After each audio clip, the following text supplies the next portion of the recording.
Welcome to Plain Talk. Boy, we have got a lot to talk about, and we're going to get into all that. We're going to talk about legislative races, and then, what does all this portend for November? What does it portend for the way our state's going to be governed in the future? A lot to talk about, but first, we have a guest, and it's one of the victors from last night, Julie Fedorchak, who won a 5-way House primary with getting close to 50% of the vote, which Julie, Chad and I were talking a little bit. That's impressive. I think we were all looking at the 5-way race. Every new candidate that gets in, the pie starts getting sliced up more. Tell us, how do you feel? That's a big victory. Well, thank you. It feels great. And I think it's really a testament to the incredible team that we have and that we put together. Going into this race, 5 people in it. I knew it was going to be complicated. I knew it was going to be complicated even when I first got in, and there was 3 of us. And so we really got to work out, kind of how I approach things. How do we get this done? How can we be successful? And I knew Sean and I alone wouldn't be able to get it done. We needed a big team. It was a short time frame. And so I've got, 30 years of good business and political connections and experience, and tried to pull together people from all around the state who could support us, provide us advice, the input, the wisdom. Worked with Senator Oban. He's the most recent person to beat Rick Becker, his team, and just brought everybody together to try to focus on what is the strategy, how do we get it done, and it worked, and it was like a massive effort by people all over the state. Julie, congratulations on your big victory. I think when Rob and I spoke last night, we were both thinking 40-42 would be a landslide, and you getting up to close to 50 is really impressive. So kudos to you and your team, even your campaign manager, Tom Cleary, for the work that he did. My question for you is, this is an ugly campaign. There's no other way to put it. It's sort of different than the politics of 10, 15, 20 years ago when you didn't have the independent expenditures and that kind of stuff. Can you talk a little bit about, and I saw a post, I think, from your daughter about how hard this campaign was. Can you talk a little bit about sort of the, in Becker's gimmicks and all this, it was just different and ugly. Can you talk a little bit about that? You got to the right place. You guys ran a great campaign, but I can't imagine it was easy to get here. Yeah, it wasn't easy, but it was, I think it gets down to discipline. We knew we wanted to stay positive, above board. And I constantly try, and throughout my career in public service, I've tried to keep in mind what I think people expect from their leaders. And they don't want to hear all that crap. They reject it. It's discouraging. It turns them away. And I personally feel like it's really important to try to pull people in, to help get them engaged, to help them understand that public policy is important. It affects them. And so we wanted to run a campaign that I think reflected what citizens are concerned about. And so every step of the way, even when you're tempted to respond to the ugly, mean attacks by an opponent, we just tried intentionally from our side. You can't control the third parties. You can't, as much as people think you can't. It's against the law too. And so we didn't coordinate at all with any third parties. We just took the other way and doubled down on our positive vision, what I've done for North Dakota already, and what I believe we can do for North Dakota in the future and for our country. So that's sort of what we did. And I hope that it was a lesson to my kids too, that you don't always have to take the bait. You can turn around and go the other direction. Some of the final tactics or gambits we saw in the race were text messages that were being sent out by parties unknown at this point. I think everybody maybe has their suspicions, but I tried to figure out who it was. At this point, I don't know who was responsible for them, but one set of text messages was saying that Democrats should cross over and vote for Rick Becker. It's sort of facetiously arguing that, he's the weaker candidate.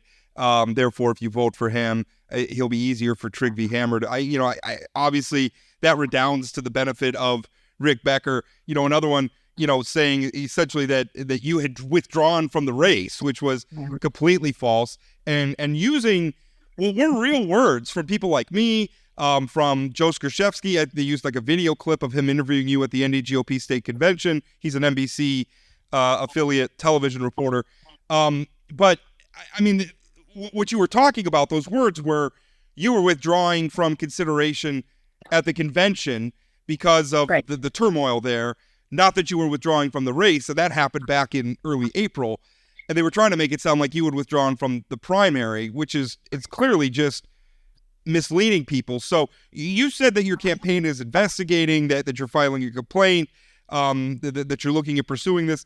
I realize, like, this just happened, an election just happened. Maybe there's not a lot, but where is that? Like, what are your plans for that going forward?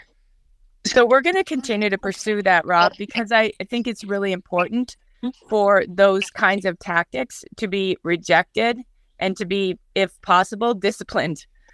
We can't have that kind of thing. That is, election interference. And we know, because we got reports from people, that folks showed up at the polls, asked the poll workers, well, we heard that Julie Fedorchak withdrew. Is that true? And the poll workers didn't even know.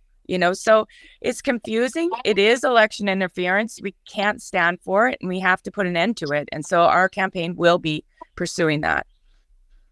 So, Julie, obviously, big night last night, but you're not done. You still need to run a campaign through November against an accomplished opponent with Trygve Hammer.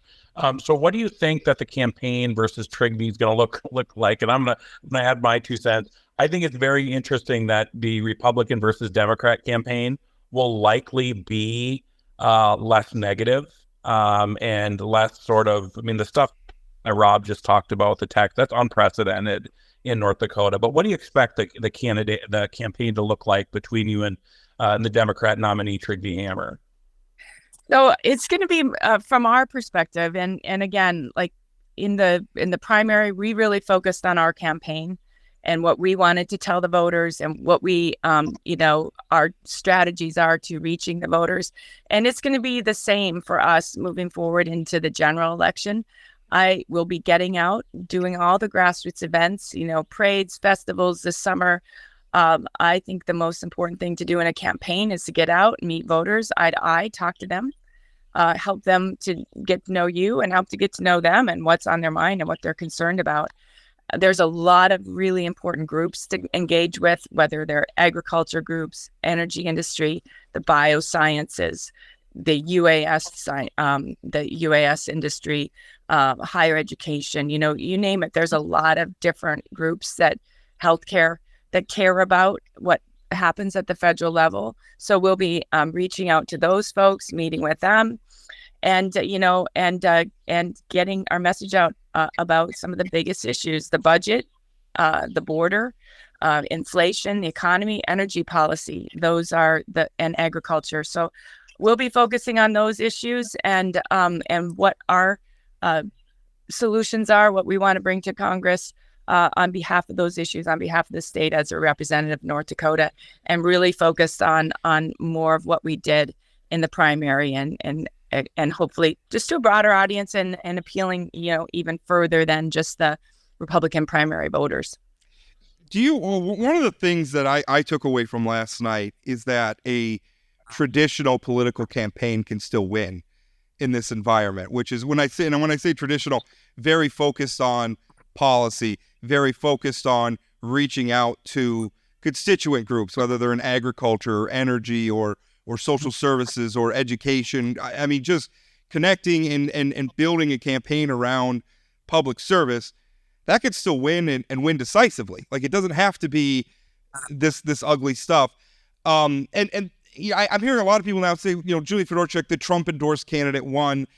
Everybody knows how I feel about Donald Trump, but I think it's important to say this is not a slam at Donald Trump when I say that I don't think you needed his endorsement to win. I don't know that wasn't I think it's a mistake to look at that as the deciding factor. So I guess that's my question for you is, what did your campaign do that led to this decisive win, do you think?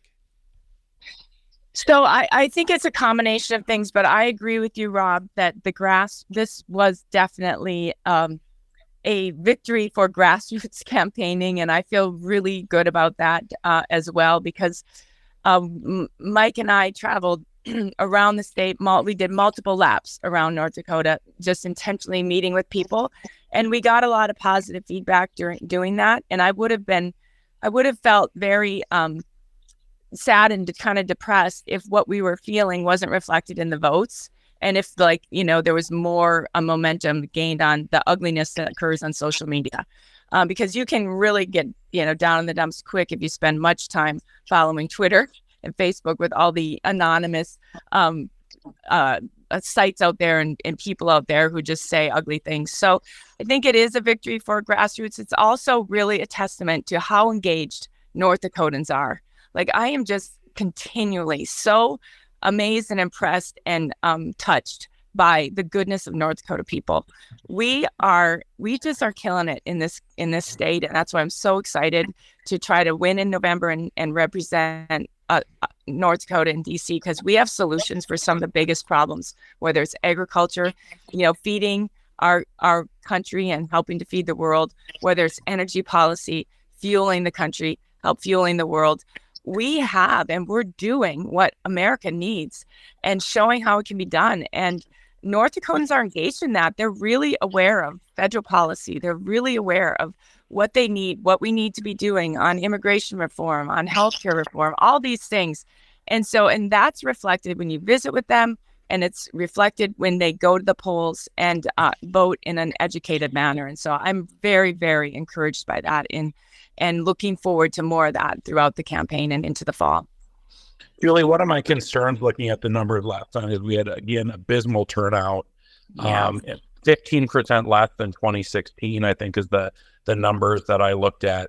I worry that the style of these campaigns, the governor's race, the congressional race, and these legislative races, is actually making people disengage from the political process because of that ugliness. Sort of both sides are terrible. Everybody's terrible. I don't have time for this crap. Are you concerned about that? As you were out talking to people, were people like, oh, this is gross, I don't like this stuff, from the presidential campaign all the way down? Absolutely, Chad. And I am concerned about that. And if there's one thing about the results last night that gives me pause, it's just that the turnout was so low, and there was a lot of money spent, millions of dollars spent on advertising. I don't think we can assume that people didn't know there was an election. They knew there was an election, and too many of them just decided not to vote. And that's a problem for us, and we have to work on that. And I take that as a responsibility for myself if I win this highest office to try to improve upon, work with others and both parties have to work on that. I think, at our party last night, there was a lot of young people, and I'm going to be intentionally reaching out to young people and trying to bring them into the political fold and help them understand why it's important to be involved, how do you get involved, and why it matters. And that's, I think, part of what we need to do is, they're so engaged on the social media side of things, and we have to be engaged there too, but we also have to pull them into the grassroots and engage them and help them become the next leaders for our state and for our country, and just help them to be engaged citizens. So it is a concern. It's something that I'll definitely be thinking a lot about and trying to work with others to improve upon moving forward. I have some numbers on that. Last night we had about 85,000 votes. I shouldn't say that. Last night we had 85 was the average for the Republican candidates. We had 106,000 votes cast. No, that's not right either. I was just saying, I had the numbers. Here it is, 119,452 votes. That's down significantly from 160,000 in 2020, which was the last presidential year. I'm sorry, I was looking at the wrong cells on my spreadsheet. 139,000 in 2016, and we're down from there. And remember, during that time, North Dakota's seen pretty significant population growth. The pie got bigger of people who are eligible to vote, and yet we saw a significant decline in the percentage. So that's people need to participate. Although, to the point, Julie, I was worried that a low turnout election wouldn't be good for you. Right. Yeah. And yet you won anyway. which to me kind of makes your victory, from an analysis standpoint, kind of all the more amazing. I mean, a low turnout election probably wasn't good for you. You were, I think, rooting for a high turnout election, not just because you're civic minded, but frankly, I think a higher turnout helps you. Right. But yet you won.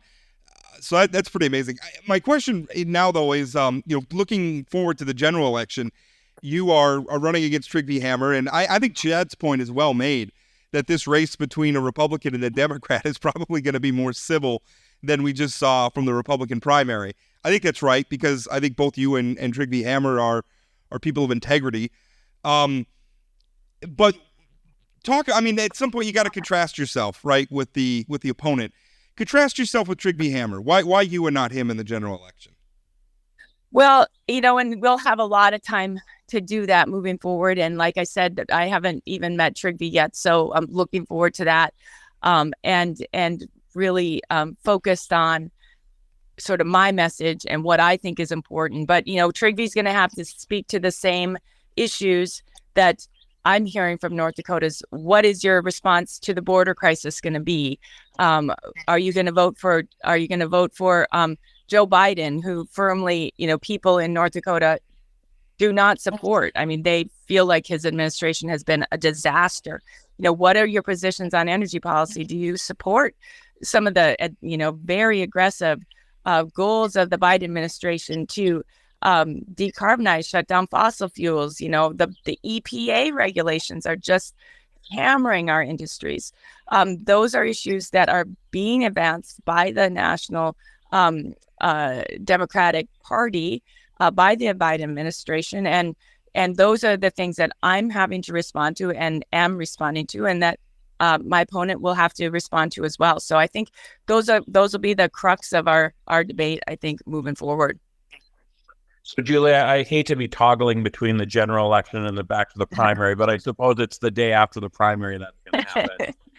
When we talked to you after the convention, it was really clear that you're a convention person. You believe in the convention process. Do last night's results give you any pause on that? I mean, when you have the House GOP candidate, Alex Balaz, I think got 5%, maybe less than that. Bartlett, the guy who got the nomination for DPI, got third place, well under 20%. You have district after district. I mean, District 30, District 6, District 14, where the nominees at the district convention got absolutely throttled last night. Does the convention have any sort of purpose in the Republican Party moving forward?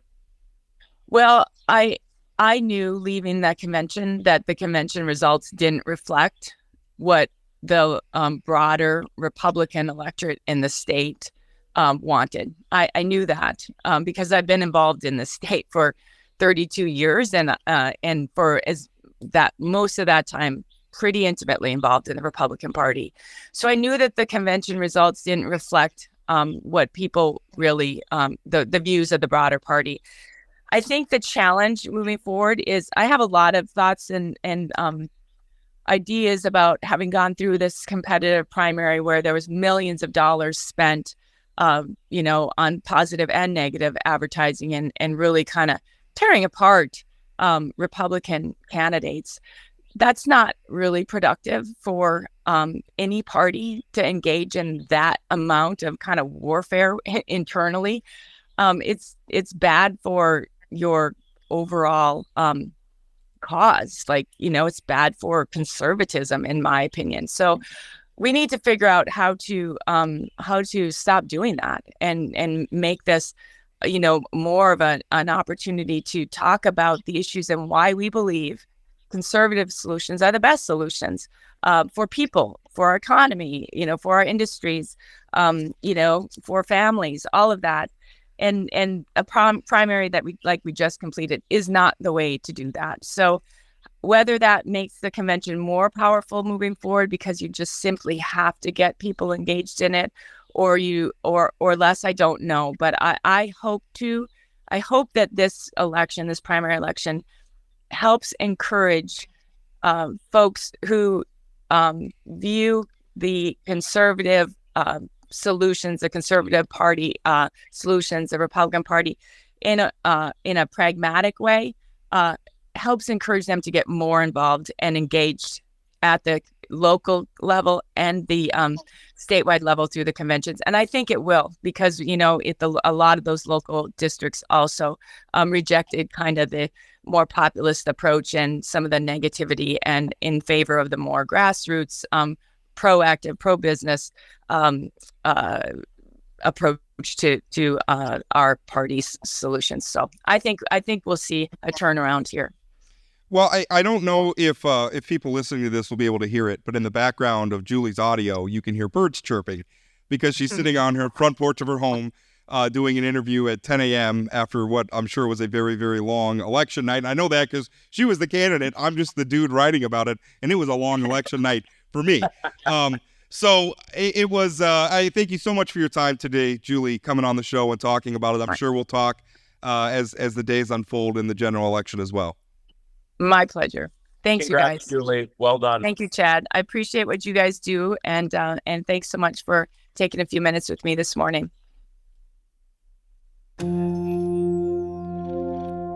The cold cases you see at the Vault have captivated readers across our region for years. At the Vault podcast, our team of professional reporters takes you further into those stories with new interviews from family members, investigators, and experts. Check out The Vault at inforum.com/The Vault and subscribe to The Vault wherever you find your podcasts. Welcome back. Just finished up with Julie Fedorchak. It's hard to know where to begin with last night's results. Well, let's start by wrapping up the Julie interview. Sure. So she's a happy nominee right now. I mean, you could just see it in her face. Yeah. She's happy to have that part of the campaign over, and she absolutely killed it last night. My perception is that she's happy she won, obviously. But I think she's also happy that her style of politics won. All over the state. Because to know Julie Fedorchak, and by the way, won convincingly in like some places in like Western North Dakota where, frankly, I was a little worried about. But I mean, she won McKenzie County convincingly. She got over 50% of McKenzie County. That's Watford City. She won Williams County. That's Williston convincingly. 45%. I mean, some of these, Dunn County, she won 44.92% to Becker's 38.71%. Now, some of these counties, I mean, they're very rural, very low turnout, but rural Western North Dakota is kind of where I thought Becker could make up some ground against Fedorchak, and he didn't. I mean, this was a state-to-state, border-to-border win. And did she win all 53 counties? No. Did she lose any counties? Yeah, she won Burke. She lost Burke County, Renville County, McHenry County, Benson County. Barely lost. Well, okay. it was basically a tie in Benson, I should say. It was literally a tie. They both got 209 votes. She lost Wells County, she lost Emmons County, and she lost Sioux County. Okay, it's really, but that is, those are very rural counties you're talking about there. For her to win all those counties, and frankly, I think we saw the success in the governor's race, in Julie Fedorchak's race, in the DPI race, all of those, because I think Baszler won all 53 counties. I think we saw that bleed into the legislative races as well. That it was a tremendous night for, Julie wouldn't say normies, but it was a tremendous night for the normies last night, and a terrible night for Becker and Pritchard and that ilk, and that ilk of campaigning. And also kind of the politics of personal destruction. By the way, Alex Balaz won Towner County. Wow, really? Yeah, he did. He won Towner County pretty convincingly. He had 31%. Fedorchak was at 27%. So, yeah, he won. He did win one county. Now, is that his home county? I'm forgetting where he's from again. He's from Canada. I think it is. Yeah, I think Canada is in Towner. Towner's in No, Towner's not in Towner. But I believe this is Towner County, not the city of Towner, which are two different things. Right. Anyway, yeah, but last night I think was a repudiation of the sort of politics of personal destruction, and I would throw Tammy Miller into that camp. Now Tammy Miller, I feel like she would have governed very differently than a Rick Becker.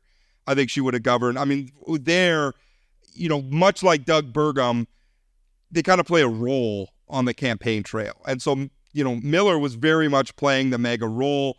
And then she was very much, sort of attacking and suggesting that Kelly Armstrong, condones child molestation because of some work he did as a criminal defense attorney. I mean, that's not all that different than Brandon Pritchard mailing out pictures of blurred out male genitalia, suggesting that, the legislative candidates that he opposes are okay with showing, pornography to children. I mean, there's as a practical matter, there's not a big distinction between what Pritchard did and what Miller did. Yeah, and both lost big. On that governor's race, I think kudos to Kelly and Roz and the rest of his campaign team. They ran a pretty damn near flawless campaign. I didn't like a lot of it, right? I mean, some of the Trump stuff and whatever.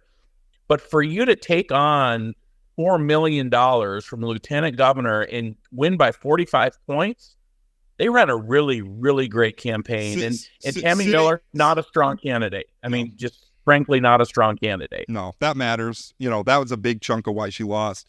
I think her attacks were just way over the top. And that's kind of a theme of the night, is people just overplaying their hands.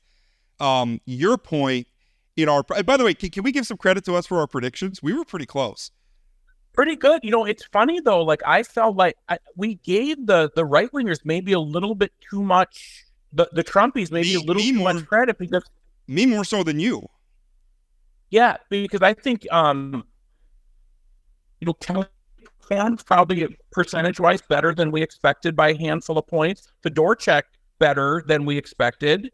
And in these legislative races, I mean, we thought 6 and 14, those rural districts were long gone for the normies. The normies swept those, and with really big numbers there.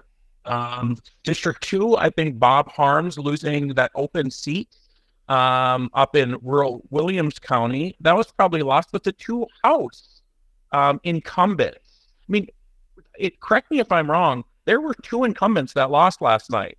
Brandon Pritchard and Kelby out in District 26, who lost to a fellow far right. So it was the MAGA folks, that the only incumbents that lost were the MAGA folks, right? Yeah. So it was a and to be fair, I mean the Senate District 2, that is a MAGA person replacing a normie. So right. I mean their coalition is going to grow a little bit, right? If I'm doing the math right. Well, in the Senate, maybe by 1 seat. In the House, probably went down by, down by 1 because of Pritchard losing. I need to do the math because we're just talking about primaries too. I mean, some of, they endorse the people in uncompetitive races that are probably going to win in November. So I don't know. We'll do the math on all that later. But it was I counted up Pritchard's group, Citizens Alliance. And these are the candidates that his group endorsed. They endorsed 18 candidates in competitive races. I didn't count the ones that they endorsed where the people were running unopposed. So 18 candidates in competitive races. Just 4 of them lost. Just 4 of them won. And by the way, that gets a little bit worse if you count Pritchard himself. I mean, that's 19. Let's be clear. The 4 that won, you had Mackey in District 26, who beat a fellow MAGA person, and then you had Sue Ann Olson, who beat Brandon Pritchard. Yeah. So in reality, you really had 2, and I would suggest in District 42 up in Grand Forks, the gentleman who beat Hanston up there might damn well lose in the general election to a Democrat. Yeah. And so I think it's big. It's hard to find victories for the Pritchard team this morning. Yeah. Well, and I mean it's hilarious that in District 8, Pritchard got beat by his own fellow MAGA person who Citizens Alliance endorsed. And then in District 26, you had Kelby Timmons, Representative Kelby Timmons, who's the incumbent, endorse Mackey, who's a MAGA newcomer, over Jeremy Olson, who's the other incumbent. And then Timmons gets beat by Mackey, and Olson's the top vote getter in the district. I mean, they just kind of owned themselves. But overall, I mean, I think last night was a repudiation of those campaign tactics. I think they overplayed their hands. They weren't, to your point about, you made a really good point in our predictions. And by the way, I want to finish patting ourselves on the back for the predictions. In the House race, I think I had Julie at 40, because I went with nice round numbers. So I had Julie at 40, I had Becker at 30, I had Mund at 20. Well, the only one I really got wrong there was Julie. Julie got almost up to 46, but Becker was at 29.57, Mund was at 19.53. I guess really my problem was I thought Balaz was maybe going to eat up more votes than he did. But I mean, we were pretty close. And I think you were closer, because I think you had Becker at like 28. You got Mund wrong. You thought Mund was going to do higher than that. I thought she was going to do 22, and she ended up at 19. I said Fedorchak 42. So, I mean, we're both sort of in the same sort of ballpark. Right. And with the governor's race too, we said 30. We said 70-30. That's pretty close. Pretty much it. It ended up being 72. Kelly almost at 73. Tammy at 26.64%. But overall, I mean, if you want the consistent theme from the governor's race to the House race to the legislative races, it was, the mega side, whatever. They didn't do anything to appeal outside of their base. You made that point about Rick Becker. What has he done to bring votes in from outside of his constituency that already supports him? And the answer was really nothing. And you could argue that in the legislative races too. What did Brandon Pritchard and all these candidates that he endorsed, what did they do to appeal to people who aren't already in the banned books coalition? Nothing. Yeah, and so Rob, I think Brandon Pritchard and the tactics he used actually helped the traditional normal Republicans. And we talked about this before we went on. When you're attacking people like Pat Heinert, who's the former Burley County sheriff, and saying that he's pro child pornography, or saying John Nelson or Mike Nathy, Glenn Bosch, Todd Porter, these people all have bases of support. And when you start flooding people's mailboxes with this over-the-top sort of stuff saying John Nelson shouldn't be around your daughter, or Mike Nathy and Glenn Bosch, blurred out penises going into their mailboxes, I think it went too far and basically helped validate the traditional Republicans are, okay, these guys are okay. If they're being attacked in this way by these crazy people, they must be doing something right. Because again, Pat Heinert's a perfect example. You're not going to attack Pat Heinert as the former Burley County sheriff by saying he's somehow this disgusting pervert, pro-pedophile person. It's just not going to work. And it didn't. And I think even more so, I mean, listen, I could go down the list of the normie candidates who won last night and find ways in which I disagree with all of them. I think for me, this era that we've been coming through, the Trump era, has been depressing in a lot of ways, because last night was almost like an act of civic hygiene, right? Like, it was a reminder that no, the voters do still care about decency and integrity. And I think that's what spoke last night. And I was really worried that a lot of the people who were worn out by that stuff, who are tired of the attacks and that approach to politics, I was very afraid that they weren't going to show up. And for whatever reason, and we're going to probably have a lot of words to write and say about why turnout was so low, and there's never any one reason. I was glad that the people who did show up in a low turnout election were, voted the way they did. I mean, the scary thing is that the people who are really animated about book bans, who are really, they're on Facebook 30 hours a week, punching their keys and attacking everybody, and they're just worked up all the time. Those people are going to show up. And in a low turnout election, you might start to think, well, that could be enough for them to win. And it wasn't. So right. I don't know. Like, I kind of had my faith in the electorate restored a little bit last night. But I will say, like, in the legislative races, the places where there was higher turnout, and I'm talking about District 30 and 32 in Bismarck and 34 in Mandan, and then the rural districts that we talked about 14. That we're nervous about, District 6 and 14 and 2.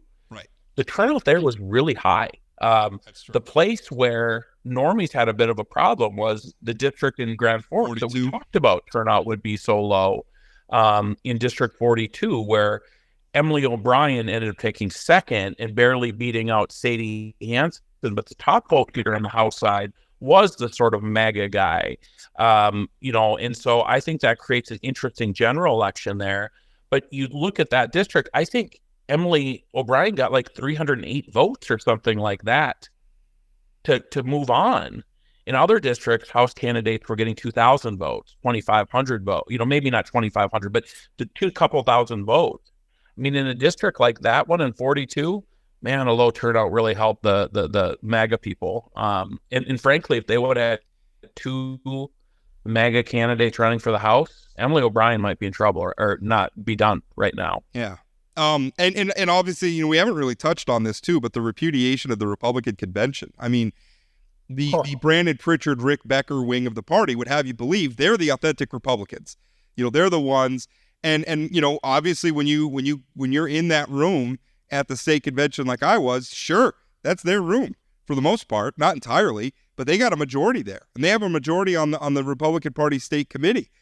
But how out of touch are those majorities with the North Dakota electorate? I mean, wildly out of touch. And we go down to Alex Balazs, and Alex, it's a little unfair to use him as the example because he showed up at the convention and then ended up winning the convention because Rick Becker was playing games. But Alex Balazs, who was the convention endorsed candidate, got 4% last night.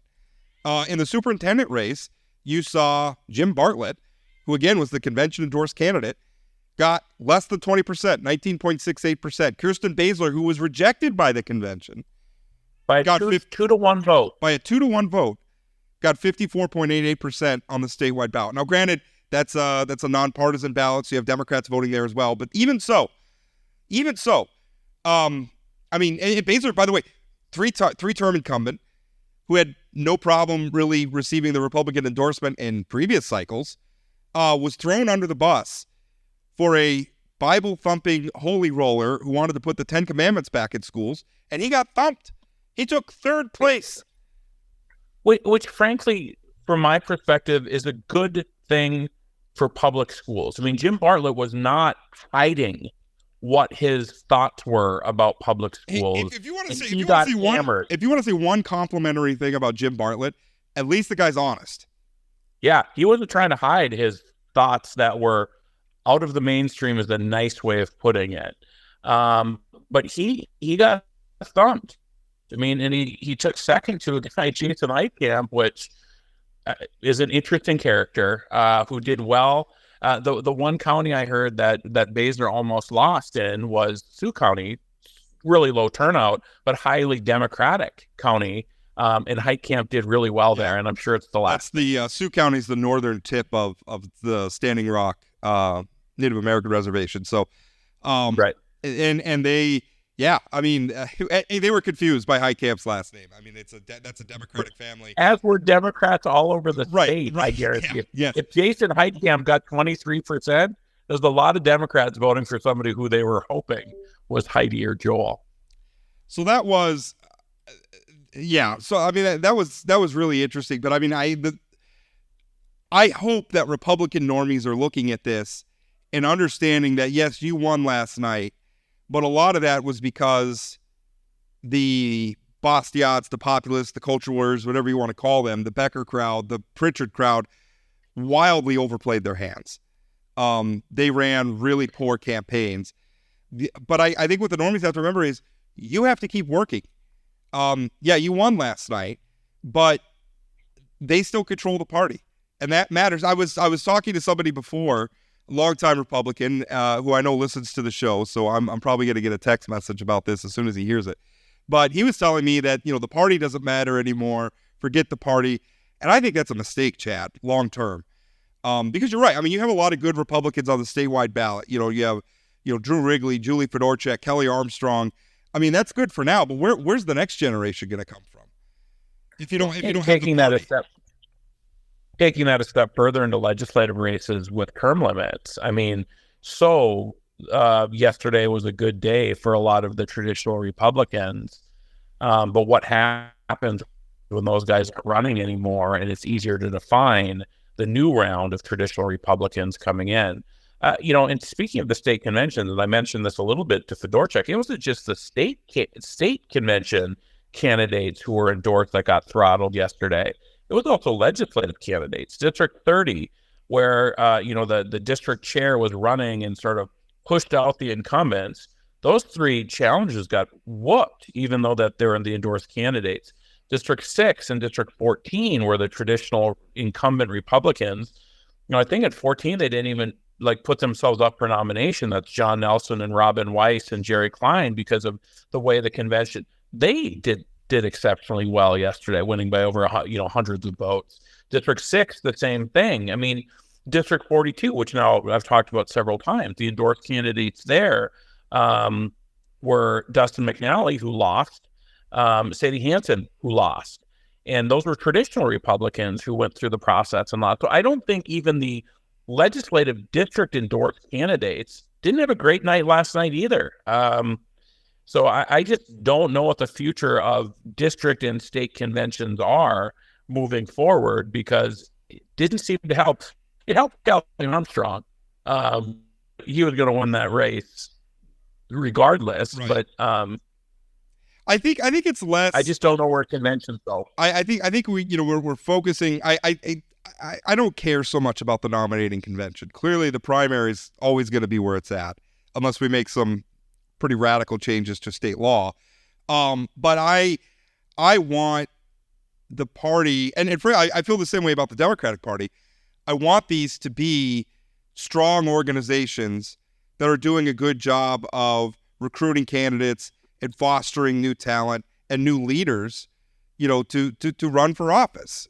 We can't lose the party that way. It's not just the conventions, and the parties have a role to play. And, frankly, the traditional Republicans need to take their party back and get back in control. Well,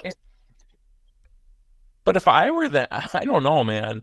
I would look at this and look at the Nathys and the Bosches of the world and say, maybe it's just easier to ignore my district party, because I go there, I get the crap beat out of me. I get the crap beat out of myself by all these people who are supposed to be on my side. Why go and do that when I can just go skip that whole process and just go beat the crap out of them at the primary? Because I think if you abandon the process, I think long term your grassroots base deteriorates, your fundraising base deteriorates. I mean, if you become so dependent on the people at the top of the ticket, I mean, look, Kelly Armstrong's were young in political years. Julie Fedorchak's young, and they're going to be around for a while. But if you become too dependent on them, I don't think it's not a good thing. They need to rebuild the party. You can't ignore it. I mean, there's a reason why political parties in the American system have been around as long as they have. It's because they work. And in this moment in time, I think it's convenient to say, well, let's just go around them. Let's just forget about them. No, they matter. Yeah, no, I mean, I think that's a good point. I think we've seen it with the Dems, quite frankly, where the party was really built around Kent, Byron, and Earl for a generation. And meanwhile, the district organizations, the state party organizations sort of went by the wayside because it's so dependent on those three guys in Washington to win elections and hopefully pull a few people through. And, there's a lot of national stuff with the Dems, but I think that's part of it as well. So I think you make a good point that you can't just let it go and work around the system, because eventually it comes back to bite you. I think as the rest of the election cycle plays out, I think the hits are going to keep coming for the populist side, because we have a couple of ballot measures that I'm looking at, the quote-unquote election integrity ballot measure. I don't know if they're going to get the signatures to put it on the ballot. They do put it on the ballot. I think it's going to fail.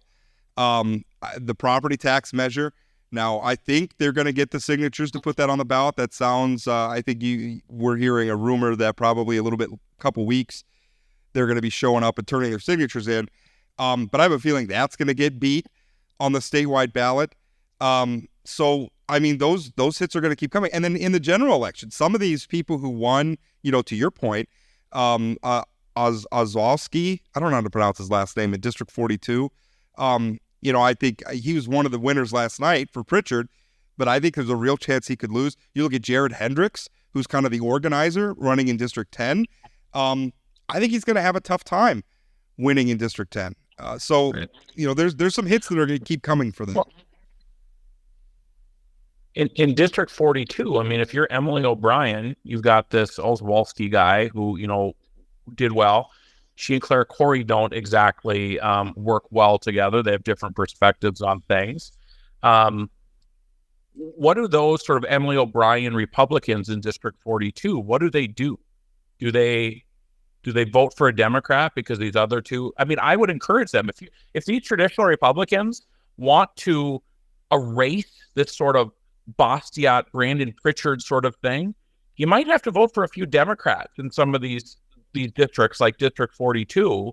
And, having a 13th Democrat in the House isn't going to be that big of a deal. But having another Brandon Pritchard acolyte in the chamber might be difficult. And so I hope that traditional Republicans see that there's another opportunity to move a few more of these guys into the losing column come November. Well, let's be honest. I mean, Democrats have already been deploying that pragmatism in North Dakota. I mean, Democrats, I think we saw another significant crossover of Democrats to the Republican ballot last night.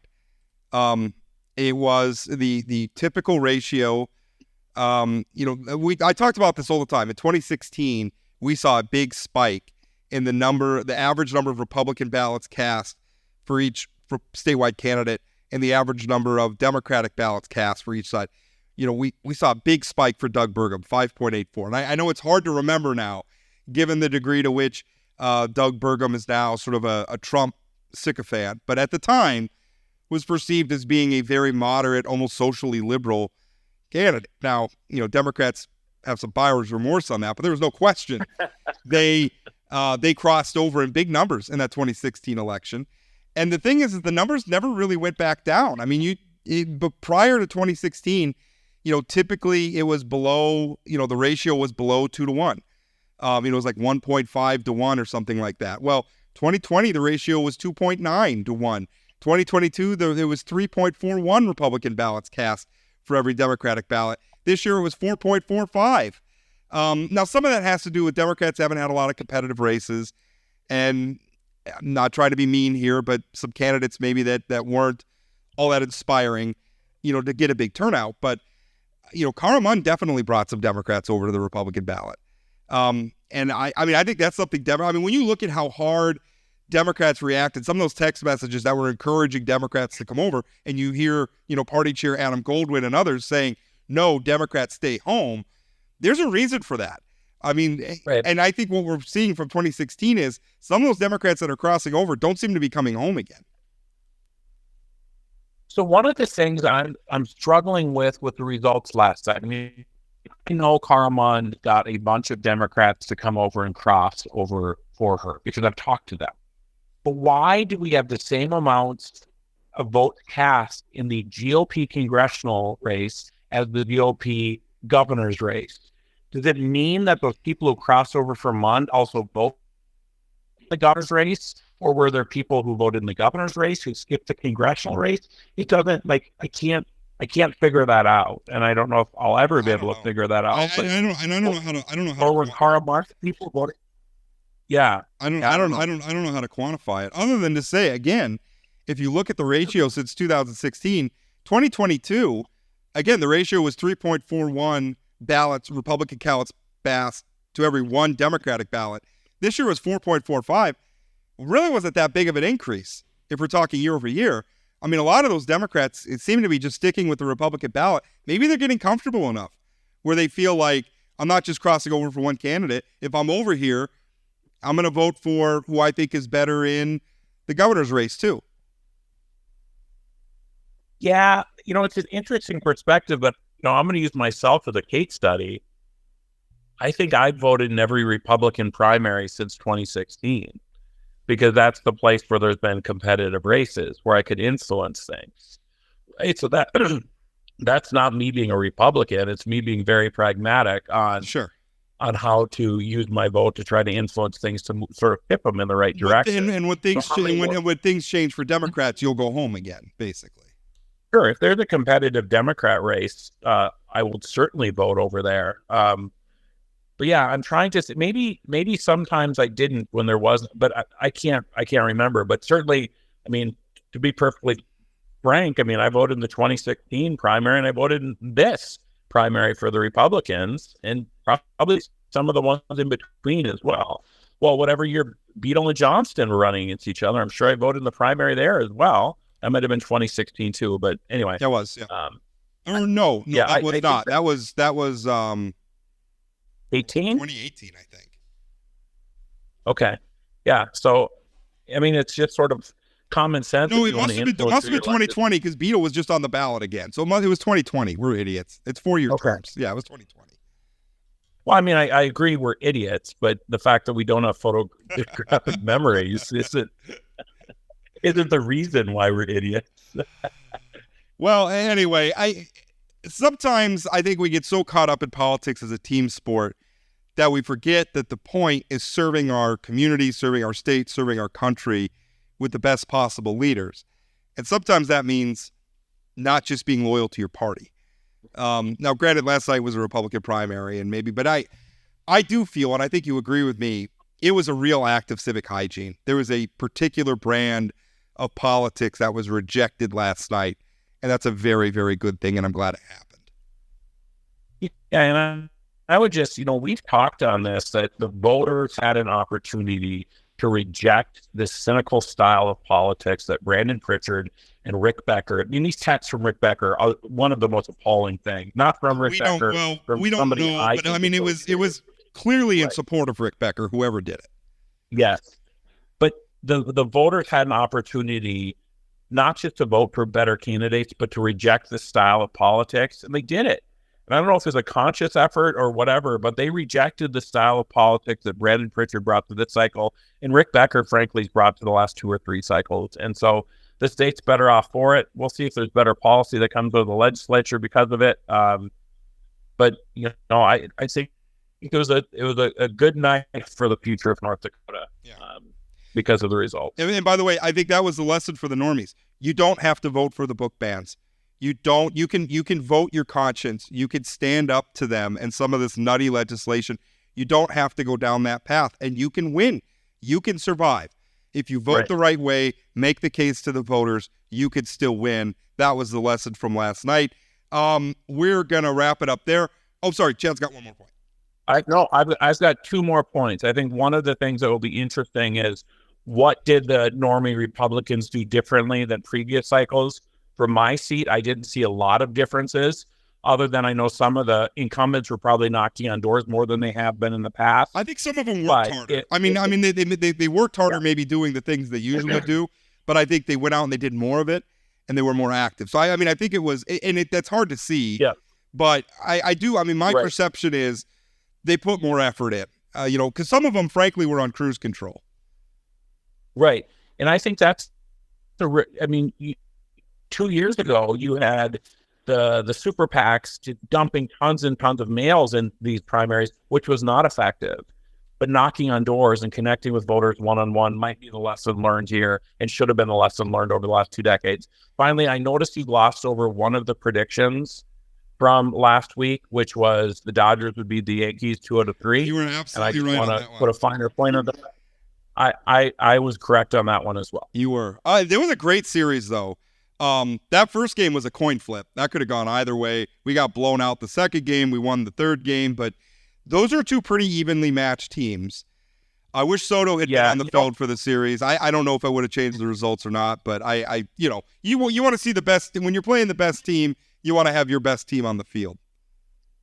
Now, with that being said, if Juan Soto's in the lineup, Trent Grisham's not in the lineup, doesn't hit that 3-run homer in Game 3. So maybe it would have been better. But maybe if Soto's in the lineup, he doesn't have to hit that 3-game homer. I 3-run homer. I don't know. But anyway, it was a great series. It was good for baseball.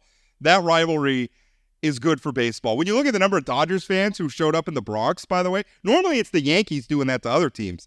You don't see other teams crowd into the Bronx like that normally. Yankees travel, Dodgers fans clearly travel too. Oh, somebody made a really interesting point and said there's still a lot of Dodgers fans in New York because the Dodgers used to play in Brooklyn. And there's still a lot of New York families that are just generationally, they still root for the Dodgers. That's still their team. I think it's a combination of Dodgers fans traveling well, but I think there is some truth to the Brooklyn piece as well. Yeah. All right. That's it. Coming up on Friday, Kelly Armstrong is going to be on.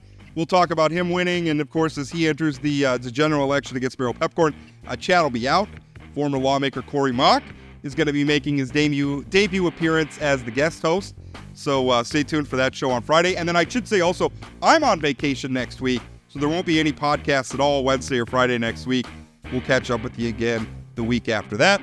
Thank you so much for listening, and we'll talk again.